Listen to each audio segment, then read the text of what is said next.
My name is Alexis Harper, a 28-year-old interior designer based in the vibrant, rain-soaked city of Seattle. My life, like the intricate designs I craft for my clients, is a tapestry woven with threads of heartbreak, betrayal, and ultimately a hard-won journey to reclaim my sense of self. I always imagined my wedding to Ethan, a brilliant software engineer with a heart as warm as a summer sunset, would be the pinnacle of joy, a day where love would drown out the echoes of my painful past. But my father, Richard, a retired accountant with a penchant for control, turned that dream into a nightmare.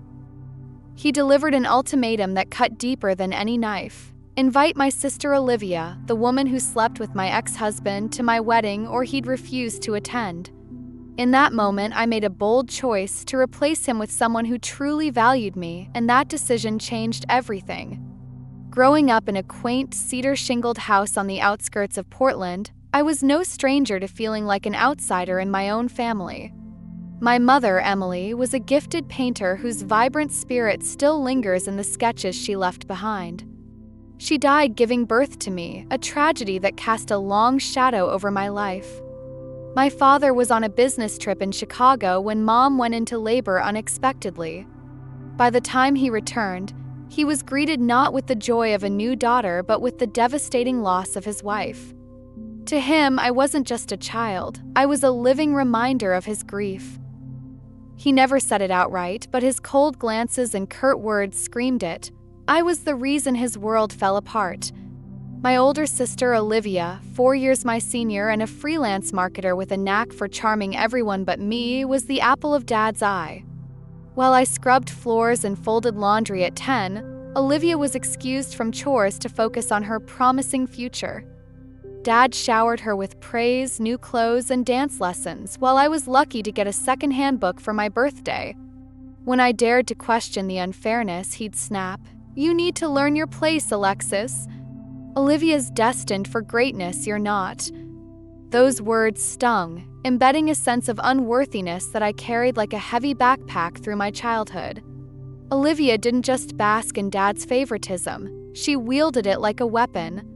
My passion for interior design, sparked by sketching dream homes in old notebooks, was a refuge from the chaos. But Olivia mocked it relentlessly, calling my creations childish doodles and once accidentally spilling paint on a model I'd spent weeks building for a school project. When I ran to Dad, tears streaming, he sided with her, saying I should have been more careful. It was always my fault, never hers. The deepest cut came when Olivia, during one of her cruel rants, said Mom would have been ashamed to have me as a daughter. That moment shattered something in me, and Dad's silence only deepened the wound. The ultimatum about my wedding was the final straw. I'd spent years trying to earn Dad's love, to prove I was more than the scapegoat he'd made me. Inviting Olivia, who never apologized for her betrayal, was unthinkable.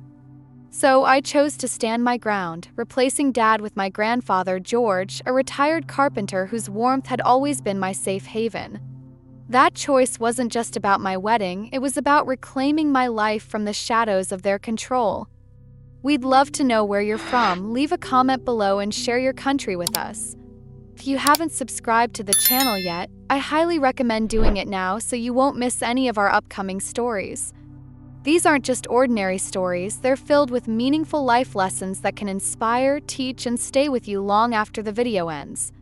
Hit that subscribe button and join our growing community. I grew up in a modest cedar-shingled house on the misty outskirts of Portland, Oregon, where the air always carried the scent of damp pine and the weight of my mother's absence. My mother, Emily, was a painter whose vibrant canvases, full of swirling blues and fiery oranges, still hung in the attic, gathering dust like forgotten dreams. She died giving birth to me, a complication during labor that no one could have foreseen. I was her final creation, a living keepsake, but to my father, Richard, I was a cruel reminder of his loss. He was in Chicago, crunching numbers for a client when Mom went into labor unexpectedly. By the time he returned, her laughter was gone, replaced by me, a squalling infant he couldn't bear to look at. His resentment wasn't a secret. It seeped into every interaction, a silent accusation in his tired eyes. In his darker moments, when the whiskey bottle sat half empty on the kitchen counter, He'd mutter, "You're my little calamity, Alexis," his voice sharp enough to cut through the fog of my childhood. My older sister, Olivia, 4 years my senior and a freelance marketer with a knack for spinning charm into opportunities, was the golden child in Dad's world. To him, she was the sun breaking through Portland's eternal gray, while I was the shadow trailing behind. Olivia was showered with new dresses from department stores, ballet lessons at the community center, and praise for every A on her report card.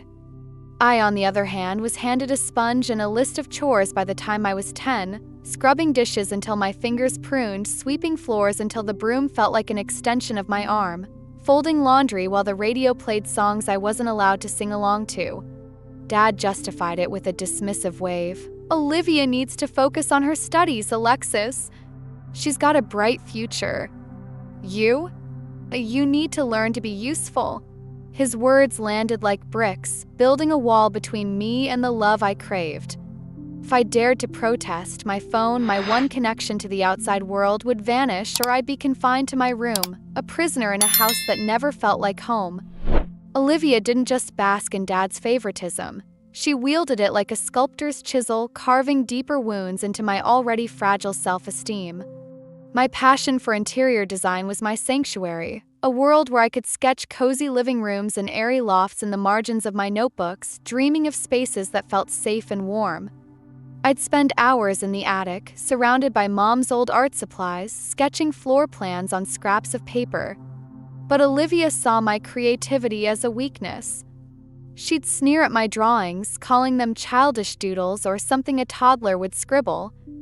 Once, for a middle school art fair, I spent weeks building a miniature wooden house model, complete with tiny furniture I'd carved from balsa wood.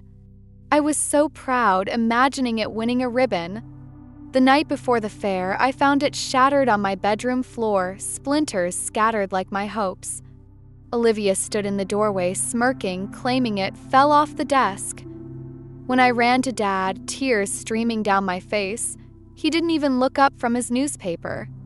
"You should have been more careful, Alexis," he said, his voice flat. "Don't make a fuss." He grounded me for a month for overreacting, while Olivia waltzed away unscathed. Her cruelty wasn't limited to small acts of sabotage. Olivia had a talent for twisting the knife with words that lingered long after they were spoken.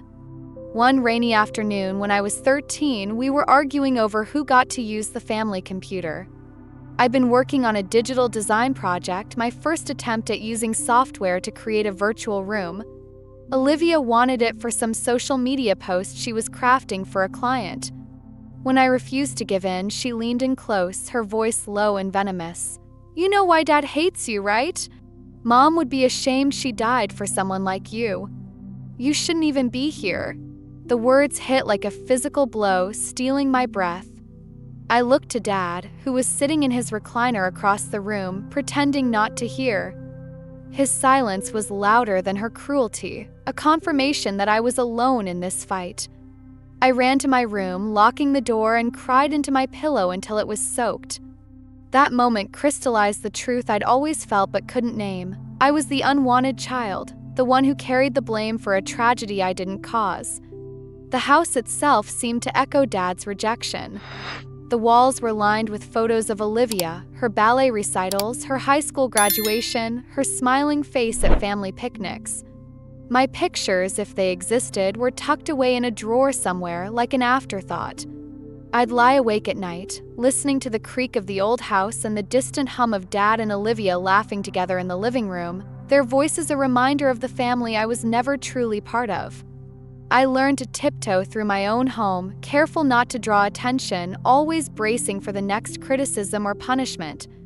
My sketches became my escape, a way to build worlds where I belonged, but even that felt fragile under Olivia's relentless mockery and Dad's indifference.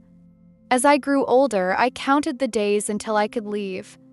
High school was a blur of part-time jobs at craft stores and late nights studying, determined to earn a scholarship to escape.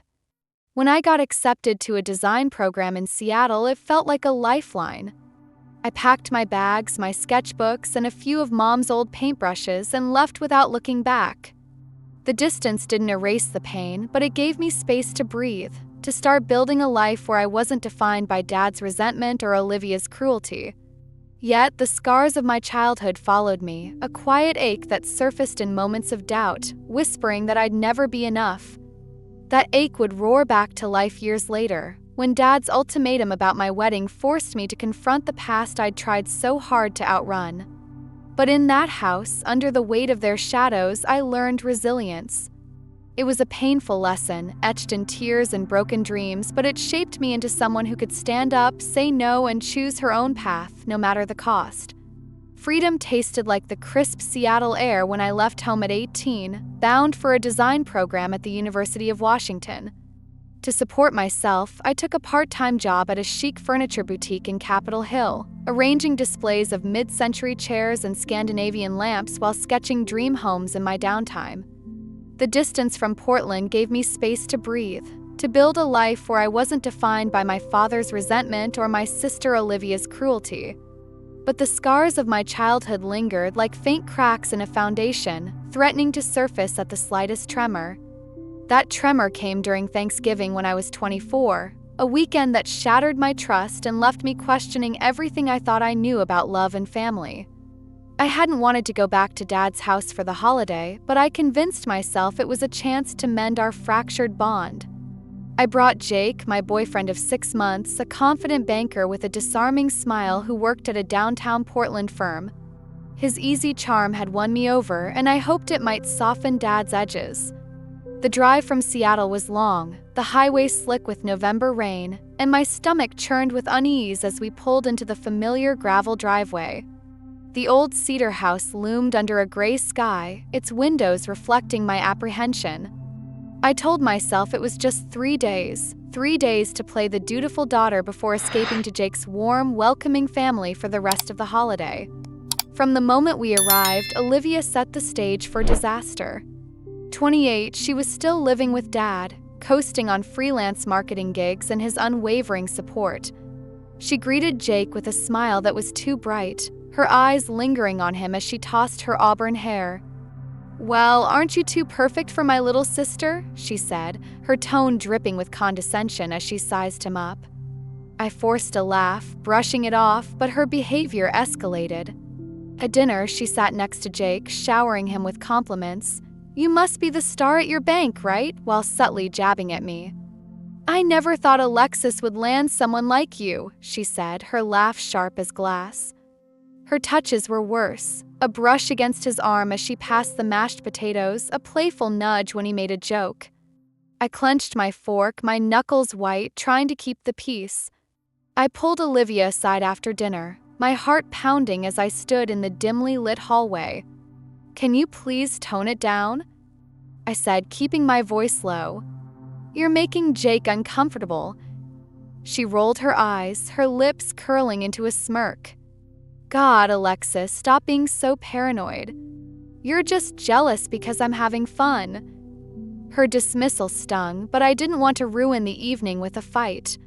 I swallowed my anger and rejoined them, hoping the night would pass without further incident. After Dad went to bed, claiming he was tired from cooking the turkey, the 3 of us settled in the living room to watch a movie. The old couch sagged under our weight, the glow of the TV casting flickering shadows on the wood-paneled walls. Olivia positioned herself next to Jake, her knee brushing his as she laughed too loudly at the screen. She started play-fighting with him, nudging his shoulder, teasing him about his taste in action films.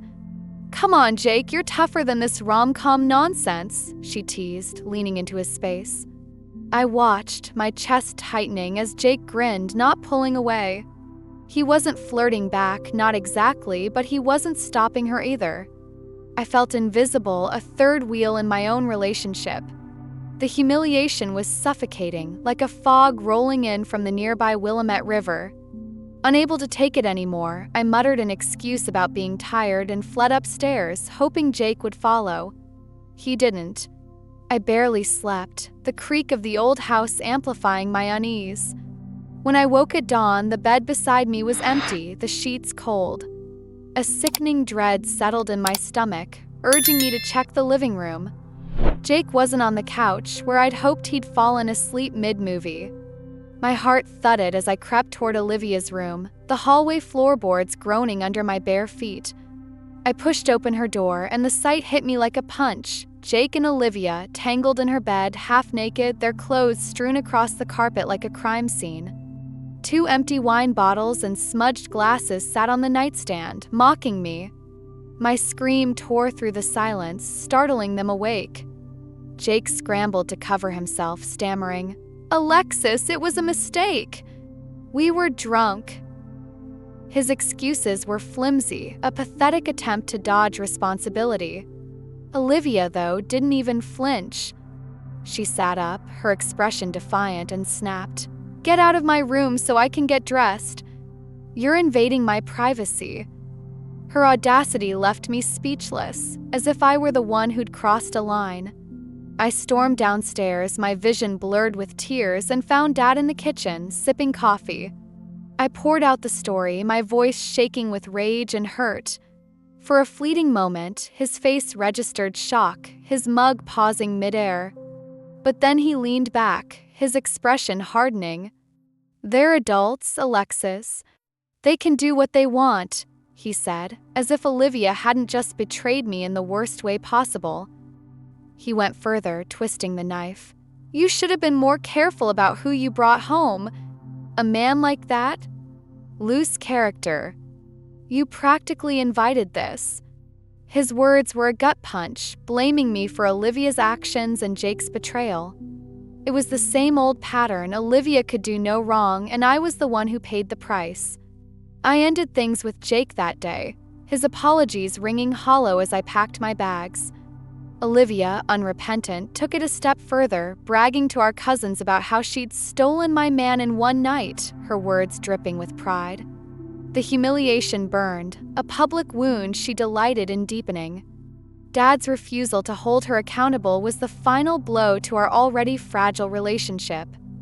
I cut contact with Olivia, vowing never to let her near my life again, and distanced myself from Dad, whose silence spoke louder than any apology he'd never offer.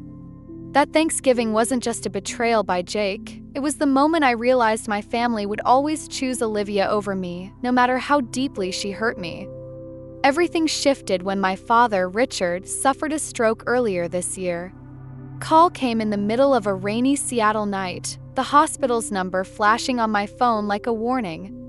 Despite the years of pain he'd caused, his coldness, his favoritism toward Olivia, his refusal to see me as anything but a burden, I couldn't turn my back on him. Maybe it was the lingering hope that he could change, or maybe I just couldn't bear the thought of losing another parent, even English, but I stepped up. I paid for medical bills his insurance wouldn't cover, hired a private nurse to ensure he was comfortable at home, and drove down to Portland every weekend to check on him. Those 3-hour drives were heavy with memories, each mile a reminder of the childhood I'd spent trying to earn his love. Olivia, true to form, did nothing but complain about her freelance marketing income being too meager to contribute. She'd breeze into Dad's house, make a show of concern, then leave me to handle the rest, medication schedules, doctor appointments, even grocery runs to stock his fridge. During those months, something unexpected happened. Dad, weakened and humbled by his brush with mortality, began to see me. For the first time, he noticed my effort, the way I coordinated his care, sat by his bedside reading him articles from his favorite financial journals, even cooked his old-fashioned beef stew recipe to cheer him up. One quiet evening, as the rain pattered against his hospital window, he looked at me with tired eyes and said, "I've been a terrible father, Alexis. I let Olivia's behavior slide, and I pushed you away. I'm sorry." His voice cracked, and for a moment I saw the man behind the resentment, grieving a wife he'd lost and a daughter he'd failed. Didn't erase the past, but it was a crack in the wall between us, a flicker of hope that we could rebuild. I held his hand, my throat tight, and whispered, "Let's try to move forward." For the first time, I felt a spark of possibility, like the first green shoot breaking through winter soil. When I began planning my wedding to Ethan, my rock of a software engineer who filled my life with laughter and love, I decided to invite Dad. I pictured him walking me down the aisle, a symbol of our tentative new beginning. The venue was a dreamy beachside spot in Seattle, where the Pacific Ocean shimmered under the sky and the air carried the scent of salt and lavender.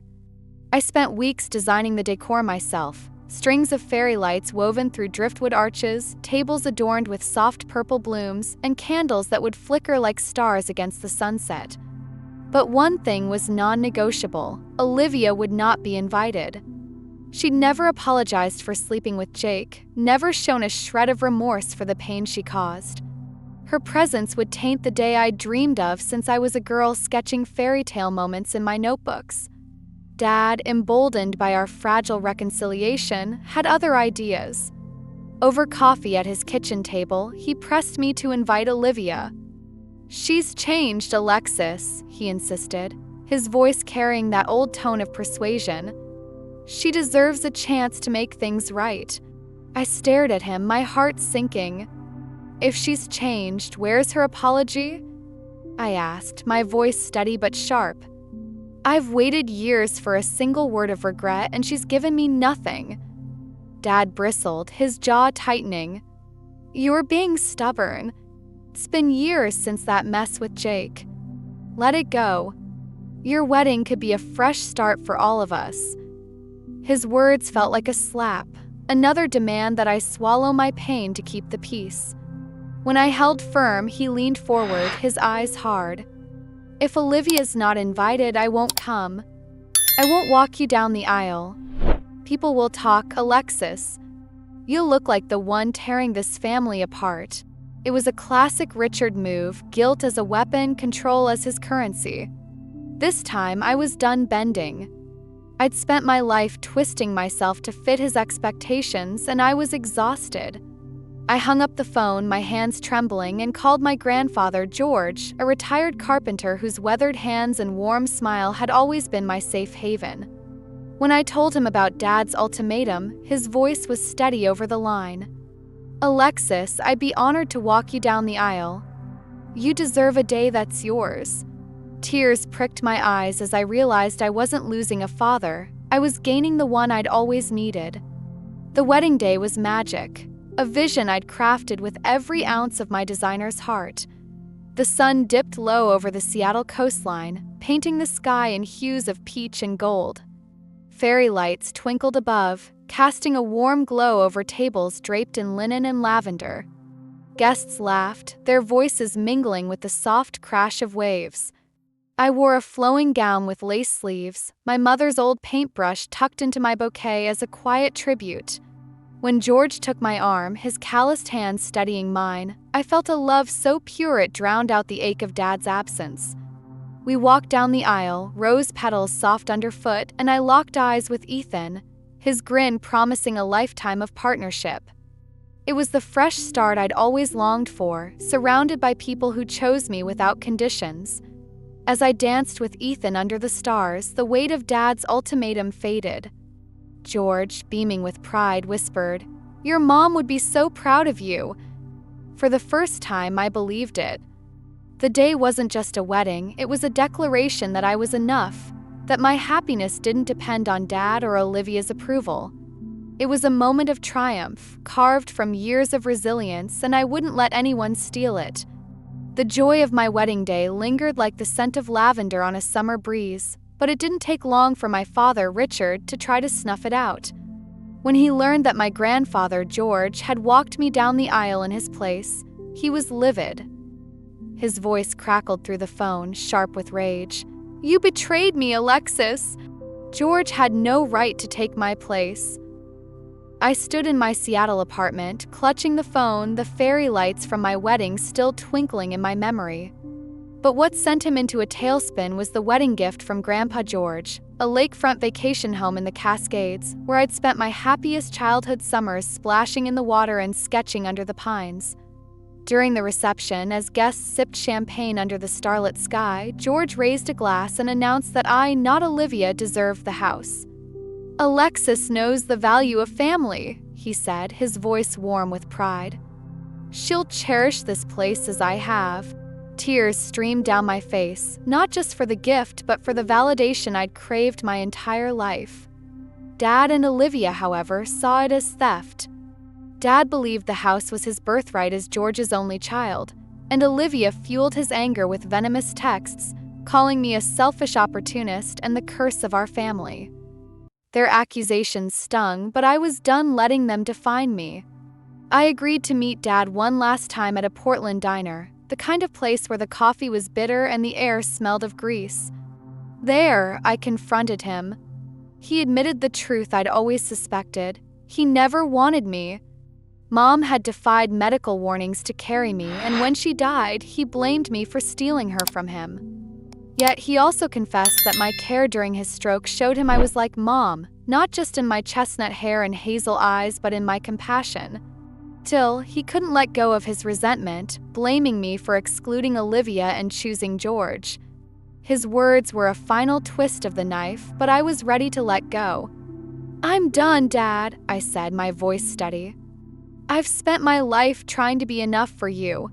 If you need help, turn to Olivia, not me." "And the house?" "That was Grandpa's choice, not mine." I walked out, his pleas fading behind me, and blocked his number. Olivia's hateful messages followed, but I blocked her too. Their voices no longer had power over me. Now Ethan and I are building our life together. The vacation home isn't just a gift. It's a symbol of my liberation, a place where I can create new memories free from the shadows of my past. Each day, with Ethan's unwavering support and George's boundless love, I learned to release the guilt Dad and Olivia planted in me. I've chosen a path where I'm loved and respected, no longer anyone's shadow. From this journey, I've learned 5 lessons I hope resonate with you. First, set boundaries and hold them firm. Your peace is worth protecting. Second, you can't change others, but you can choose who gets to stay in your life. Third, healing comes from within. Don't wait for apologies that may never come. Fourth, surround yourself with people who lift you up like Ethan and George did for me. Finally, your worth isn't defined by those who hurt you, it's defined by your resilience and heart. If my story touched you, please like and share this video to spread its message of strength and self-love. Subscribe to the channel for more stories of overcoming adversity. We're all in this together. I'm Alexis Harper, and this is my new beginning.